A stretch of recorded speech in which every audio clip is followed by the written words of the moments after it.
欢迎来到巴巴娱乐呀频道，请订阅频道，所以大家不要错过当天最热门的新闻。我们今天的时事通讯包括以下内容：诚意流量时代死磕演技的笨小孩，他如何把角色都练成人间清醒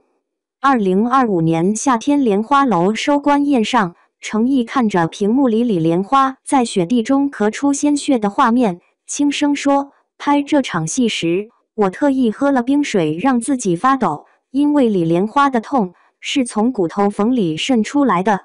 这个细节让无数观众突然意识到，这个从13年前《唐宫美人天下》里的龙套侍卫，早已不是靠颜值吃饭的古装鲜肉，而是用笨功夫把角色刻进灵魂的实力派演员。前8年龙套生涯，把每个小角色都当成人生大考。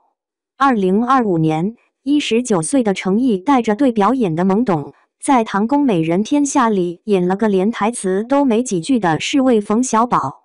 站在张庭、李小璐等大咖身边，他默默观察前辈们的走位和眼神戏，把演员的自我修养写进每一次龙套经历。拍《鬼爱》时，为了演好悬疑片里的苏阳，他在剧组闭关半个月，研究心理学书籍。拍《青云志》时，作为男2号林惊羽，他提前3个月练习武术，吊威亚到肩膀淤青，只为让清冷少侠的打戏更有侠气。这些笨拙的努力，在2025年迎来转机。《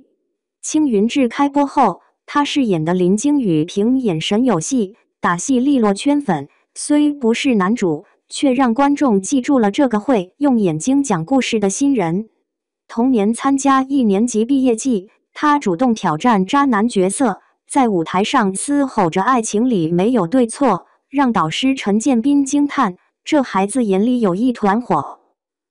爆红背后的自虐式演技，他把每个角色都活成了第二人生。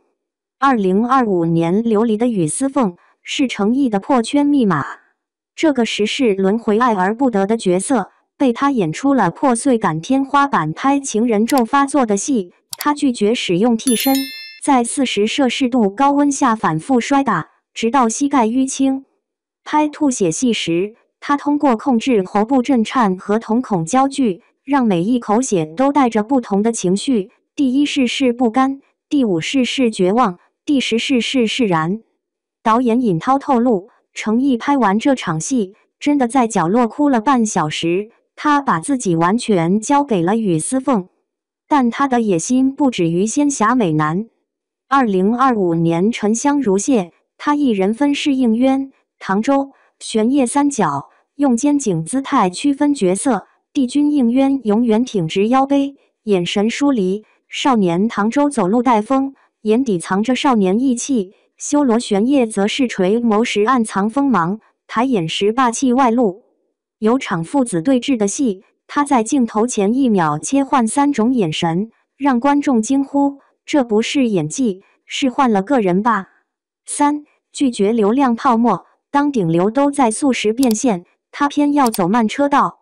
诚意的走红是娱乐圈少有的反流量案例。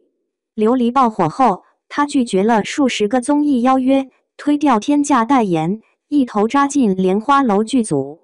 为了演好病弱江湖客李莲花，他每天提前2小时到片场，研究古代医术和江湖礼仪，连咳嗽的频率、握剑的手势都设计得精准到位。剧中红绸剑舞名场面，他拍了17条，直到红绸在手腕上勒出血痕，才呈现出病中带侠的绝美意境。2025年底线饰演法官周易安，他彻底褪去古装滤镜，穿上制服走访法院，观察法官的坐姿、说话语气，甚至连翻卷宗的手势都反复打磨。有场庭审戏，他对着20页台词一气呵成，眼神从隐忍到爆发，让观众忘记这是古装美男，只记得他是坚守正义的周法官。这种对角色的死磕，让他在流量退潮后，依然保持着豆瓣8.5分以上的作品口碑。争议中的清醒，他用演员的自我修养回敬世界。面对古装扮永久的质疑，程毅用《南风知我意》里的植物学家傅云深打破标签，坐在轮椅上，他通过细微的手指颤抖、眼神闪躲，演出了 disabled 天才的自尊与脆弱。拍感情戏时，他摒弃工业糖精，用欲言又止的凝视克制的肢体接触诠释成年人的爱情，让观众相信原来不用接吻戏也能演出心动感。2025年开机的《狐妖小红娘王权篇》，她饰演王权富贵，路透中一袭白衣持剑而立，打戏行云流水，被赞古装美男天花板。但她却说，比起颜值，我更在意王权富贵的神性与人性如何平衡。这种对表演的敬畏，让她在流量至上的时代，活成了一股清流。她的微博里没有精修图，只有角色笔记和剧组日常。他的采访里很少谈八卦，3句话不离角色理解。程毅的演员哲学是娱乐圈最珍贵的笨拙。从龙套侍卫到亚洲电视大奖提名，程毅用13年证明，真正的演员从不怕慢半拍。他拒绝速食人设，选择用笨功夫打磨每个角色。他不追逐流量泡沫，坚持用作品说话。正如他在《莲花楼》花絮里说的，演员的使命是让观众相信你就是角色本身。如今32岁的他依然会在凌晨3点发微博记录角色感悟，依然会在片场为一个眼神戏和导演讨论半小时，依然会在走红后回到家乡怀化，低调参与公益。